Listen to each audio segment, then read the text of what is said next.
নমস্কার বন্ধুরা, আমাদের রান্নাঘর চ্যানেলে আপনাদের সকলকে স্বাগত জানাই। আজ আবার চলে এসেছি নতুন একটা রেসিপি নিয়ে। আজ বানিয়ে দেখাবো ক্ষীর পটল। চলুন বন্ধুরা, রেসিপিটা শুরু করা যাক। এই ক্ষীর পটলের মিষ্টি বানানোর জন্য আমি 8টা পটল নিয়েছি। এবার পটলগুলো এইভাবেই আমি ছুলে নিয়েছি। একটা পটল আমি ছুলে দেখিয়ে দিচ্ছি, আপনারা এইভাবেই ছুলবেন।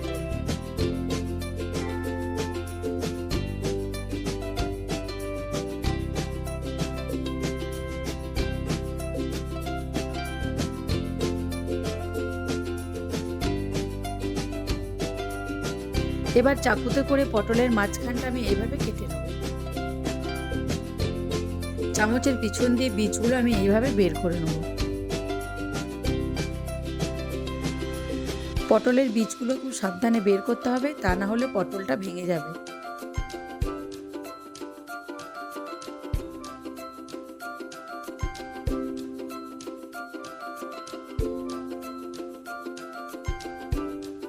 দেখুন বন্ধুরা, সব পটলের বীজগুলো আমি পরিষ্কার করে বের করে নিয়েছি। পটলগুলো সেদ্ধ করার জন্য একটা ফ্রাই প্যান চাপিয়ে দিয়েছি। এবার 2 কাপের মতো জল দিয়ে দেব। এবার জলটা ফোটা পর্যন্ত অপেক্ষা করব।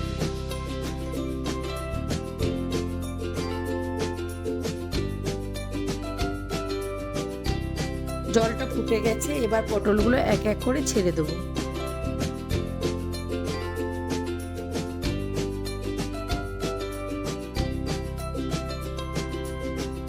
এবার পটলের ওপর একটু খাবার সোডা দিয়ে দেব। খাবার সোডা দেওয়ার কারণ পটলের কালারটা যেন সবুজই থাকে। পটলগুলো আমি খুব বেশি সেদ্ধ করব না, কারণ পটলগুলো আমি আড়াইবার চিনির রসে সেদ্ধ করব।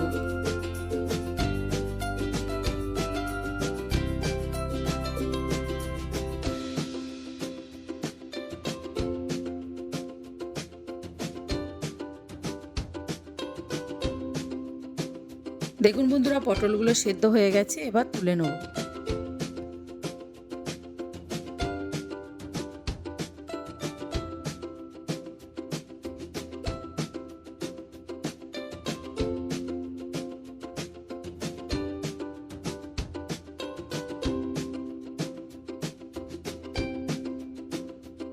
এবার আমি একটা চিনির সিরাপ তৈরি করে নেব। একটা ফ্রাই প্যান চাপিয়ে দিয়েছি, 2 কাপের মতো চিনি নিয়েছি। এবার 1 কাপ জল দিয়ে ভালো করে মিশিয়ে নেব।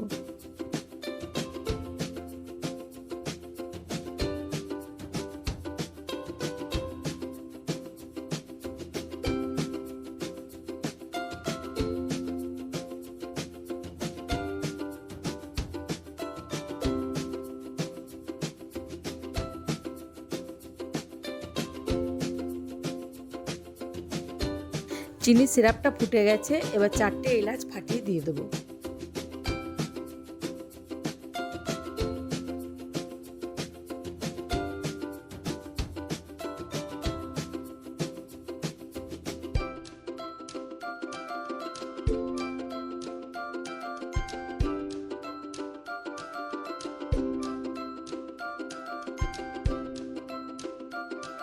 চিনি সিরাপটার উপরে একটু লিকুইড দুধ দিয়ে দেবো। এখানে আমি গ্যাসের ফ্লেমটা লো করে দেবো আর সেদ্ধ করে জল ঝরিয়ে রাখা পটলগুলো দিয়ে দেবো।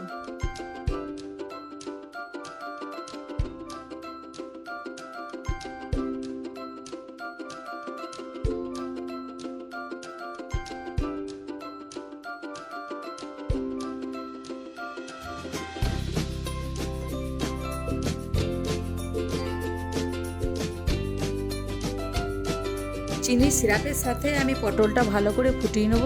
এতে পটলটাও সেদ্ধ হয়ে যাবে আর পটলের মধ্যে চিনির রসটা ভালো করে ঢুকে যাবে।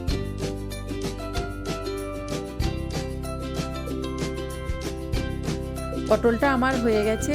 পটলগুলো আমি চিনির রসের মধ্যে এইভাবেই রেখে দেবো যতক্ষণ না ঠান্ডা হয়েছে। এবার আমি মিষ্টির পুরটা তৈরি করার জন্য একটা ফ্রাই প্যান চাপিয়ে দেবো। আমি এখানে 150 গ্রামের মতো খোয়া ক্ষীর নিয়েছি। এবার খোয়া ক্ষীর দিয়ে একটু লিকুইড দুধ দিয়ে মিশিয়ে নেব।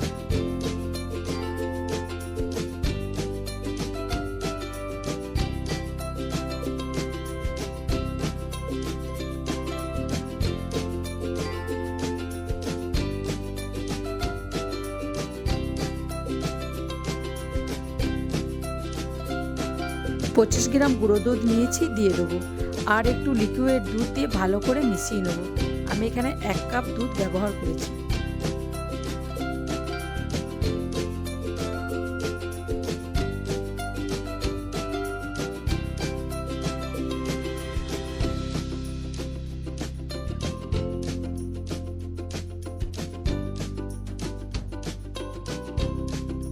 একদম যেন শক্ত শক্ত না থাকে। এই পুরটা আমি খুব শক্তও করব না, খুব নরমও করব না, একদম মিডিয়াম করে নামাবো।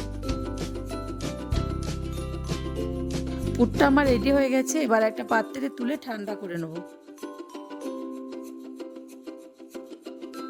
পটলগুলো আমার ঠান্ডা হয়ে গেছে। এবার একটা ছাঁকনিতে ছেঁকে তুলে নিয়েছি, যাতে বাকি রসটা ঝরে যায়। এবার আমি এইভাবে পটলের মধ্যে পুরগুলো ভরে নেব। বন্ধুরা, এই পর্যায়ে পটলটা অনেক নরম হয়ে আছে, তার জন্য খুব সাবধানে পুরটা ভরে নিতে হবে।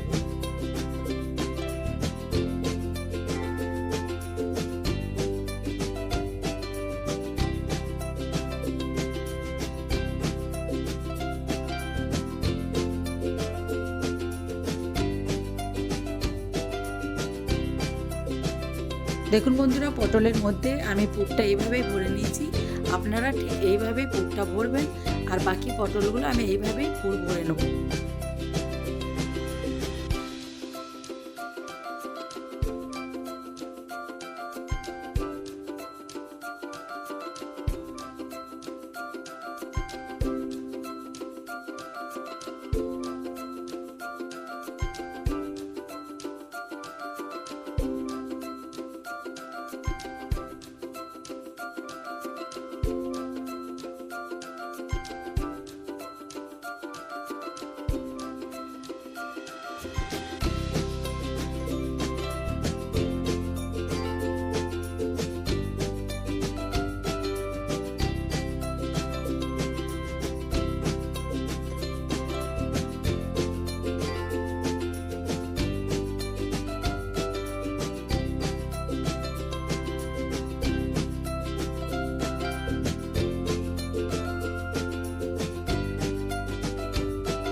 এবার মিষ্টিটা আমি একটু সাজিয়ে নেব।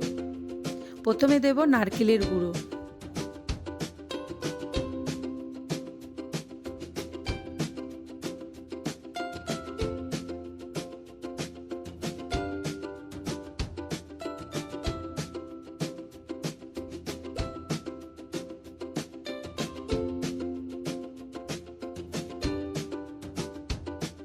একটু চেরি আমি কুচিয়ে নিয়েছিলাম, এবার দিয়ে দেবো।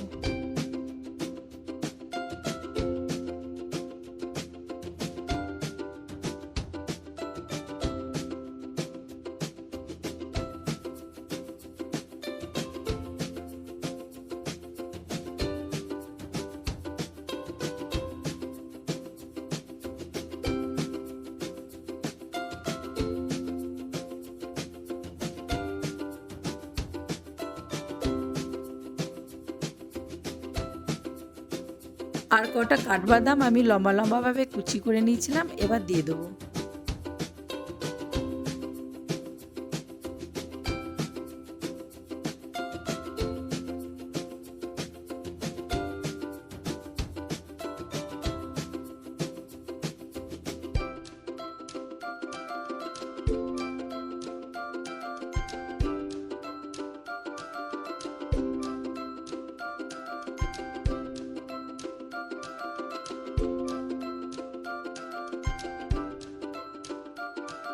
দেখুন বন্ধুরা, আমার এই ক্ষীর পটলের মিষ্টি রেসিপিটা হয়ে গেছে। বন্ধুরা, এইভাবেই বাড়িতে বানিয়ে ফেলুন দোকানের মতন মিষ্টি। বন্ধুরা, আমার এই ক্ষীর পটলের মিষ্টি রেসিপিটা কেমন হয়েছে তা কমেন্টে জানাবেন। আর যদি কোনো বন্ধু আমার চ্যানেলে নতুন হয়ে থাকেন, চ্যানেলটি অবশ্যই সাবস্ক্রাইব করবেন। ভালো থাকবেন, সুস্থ থাকবেন। দেখা হচ্ছে আবার একটি নতুন রেসিপি নিয়ে। ধন্যবাদ।